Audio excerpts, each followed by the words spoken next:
상식이 있는 시민이라면 이게 무슨 소리지? 싶은 말이었습니다. 지난 22일 대검찰청 국정감사에 출석한 윤석열 총장은 라임 사건 등과 관련해 자신의 수사 지휘권을 박탈하는 취지의 지휘권을 발동한 추미애 법무부 장관에 대해 법리적으로 보면 검찰총장은 법무장관의 부하가 아니다라며 장관은 기본적으로 정치인, 윤석열 총장의 이런 안하무인격인 태도는 큰 문제로 불거졌습니다. 정무직 공무원이라고 발언했습니다. 윤 총장의 발언에 발끈한 김용민 민주당 의원은 검찰총장이 법무부 장관의 부하가 아니면 친구냐? 상급자냐? 아니면 대통령이랑도 친구냐?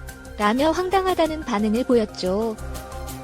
윤 총장의 발언과 관련하여 추미애 법무부 장관은 자신의 SNS를 통해 검찰총장은 법상 법무부 장관의 지휘감독을 받는 공무원이라고 지적했습니다. 맞는 말을 한 건 추미애 법무부 장관입니다. 지난 24일 경향신문은 부하라는 말을 의전상 상하관계나 인사 등 실무적 사무에서 지휘를 받는 관계로 해석하면 검찰총장을 법무부 장관 아래로 보는 것이 맞다는 것이 전문가들의 견해라고 보도했습니다. 물론 이에 대한 반론도 있습니다. 검찰청법 제8조의 구체적 사건에 대해서는 검찰총장만을 지휘, 감독한다고 명시하고 있는데요. 법무부 장관이 인사, 감찰권을 쥐고 검찰총장을 통해 개입하되 개별 사건에 대해서는 검사에게 영향을 미치지 않게 하는 장치로 파악하는 것입니다. 이를 통해 검찰총장이 법무부 장관의 명령을 일방적으로 수행해야 하는 존재는 아니라는 논리가 나옵니다. 하지만 검찰총장에 대한 인사제청권이 법무부 장관에게 있고 정부조직법 역시 검사에 관한 사무를 관장하기 위해 법무부 장관 소속으로 검찰청을 둔다고 되어 있는 규정을 본다면 검찰총장이 법무부 장관의 부하라는 건 명확합니다. 경희대 법학전문대학원 정태호 교수는 YTN 과외 인터뷰에서 공직사회에서 지휘 감독받는 사람은 지휘 감독하는 사람에 대한 부하다. 이렇게 얘기하는데 부하가 아니라고 하는 것은 민주주의 원리를 부정하는 거예요 라고 말했습니다. 여러 상황을 분석해볼 때 윤석열 검찰총장이 국정감사장에서 부하라는 과장된 레토릭을 쓴 것은 이런 논리라도 펼쳐야 할 정도로 다급했다고 보는 편이 맞을 겁니다. 추미애 법무부 장관은 지난 22일 라임 자산운용 사건과 관련해 검사들의 비위를 은폐하거나 야당 정치인에 대해 봐주기 수사를 했는지를 조사하기 위한 법무부 대검 감찰부 합동감찰을 지시했습니다. 검찰의 외압과 유착에 대해 폭로한 제보자의 주장이 구체적인 정황과 부합하는 만큼 중대 비위가 발생했을지 모르기 때문입니다.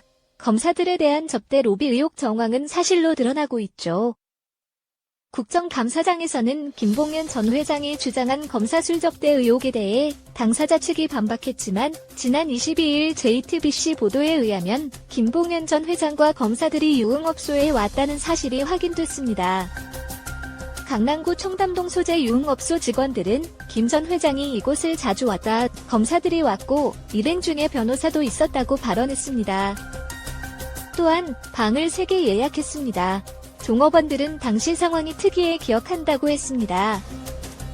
검사들은 비밀대화방에 있었습니다라는 증언도 공개됐습니다. 비밀대화방, 접대방, 대기방으로 부르는데 모두 예약했습니다. 룸살롱에서 무슨 대화할 것이 그리 많길래 방을 3개나 잡았는지 참 의아한 일이죠. 그런데 접대 로비가 이뤄진 이후 검찰이 영장도 없이 당시 있었던 종업원을 조사하고 핸드폰 또한 가져간 것으로 드러났습니다. 그러니까 김봉현 회장의 진술이 있기 전에 검찰에서 이 접대에 대해 알고 있었을 가능성이 큰 것입니다. 이데일리는 이와 관련해 지난 23일 룸살롱 압색하고도 검사 접대 의혹 몰랐다 전 남부지검장 수사 하나라는 기사에서 한 법조인은 잊지 말아야 할 기본 팩트는 김봉현의 체포 시점과 조사 시점이 아니다며 해당 룸살롱의 직원이 실제 김봉현과 검사들 및 변호사를 목격했고 시기가 정확히 언제였든 이 진술이 달라지지 않는다고 언급했다고 보도했습니다. 직원 중 한 명은 남부지검까지 가서 조사를 받았다고 했다. 박순철 전 남부지검장은 검사 술접대 의혹이 불거지자 김봉현의 편지가 나오기 전까지 전혀 몰랐다며 당시 검사 술접대와 관련된 부분에 대해 법무부에서 수사 의뢰가 내려왔고 수사에서 밝혀내겠다고 밝힌 바 있었죠. 전현직 남부지검장들이 자필 문서가 나오기 전에는 몰랐다고 하는 상황이지만 김 전 회장의 진술이 나오기 이전부터 접대 의혹의 존재를 알았거나 기존 수사팀이 검사들의 술 접대 의혹을 보고하지 않았거나 아니면 검사장들이 보고를 받고도 사실과 다른 해명을 했을 가능성을 배제하기 어렵습니다. 박순철 남부지검장이 22일 사의를 표명한 것은 이와 관련해 더는 변명할 구석이 없어졌기 때문이 아닐까요? 국정감사장을 뜨겁게 달군 윤석열 부인과 장모의 주가 조작 사건과 관련해서도 문제가 많습니다. 윤석열 총장은 이에 대해 근거 없는 의혹이라며 일축했습니다. 하지만 검찰총장 지명 직후 부인이 운영하는 전시 기획사인 코바나 컨텐츠가 지난해 6월 전시회를 개최했는데 후원사 중 상당수가 검찰 수사, 재판과 관련된 곳이었던 걸 보면 수많은 이권이 이전부터 흘러들어가고 있었다는 의혹이 제기될 만합니다. 무엇보다 지난 9월 뉴스타파가 보도한 윤석열 장모의 녹취록에 따르면 도이치모터스 주가 조작 사건의 전주로 윤석열의 부인인 김건희가 참여해 자신의 계좌와 주식, 돈을 주가 조작 선수에게 맡겼고 장모인 최 씨 역시 자신도 도이치모터스 건과 관련돼 있다고 시인하는 발언을 직접 한 것으로 확인됐습니다. 게다가 지난 2월 경찰의 내사 보고서에 이미 윤석열의 부인인 김건희가 도이치모터스 주가 조작 의혹 사건에 등장한 것이 확인됐습니다. 윤석열의 장모는 녹취록에서 공소시효가 지났으니 괜찮다는 발언을 한 것으로 드러났죠. 그런데도 5개월이 지나도록 고발인 조사도 암하고 있었습니다. 검찰총장의 항명과 가족들의 부정축제, 검사들의 술접대와 재벌과의 결탁 등등. 하지만 공소시효는 아직 몇 달 남았습니다. 각종 비리에 휩싸인 그들이 인정하든 말든 공수처와 검찰개혁이 필요한 이유는 차고도 넘칩니다. 그 당위성을 이번 국정감사를 통해 국민이 목도했습니다. 검찰개혁은 시대정신입니다.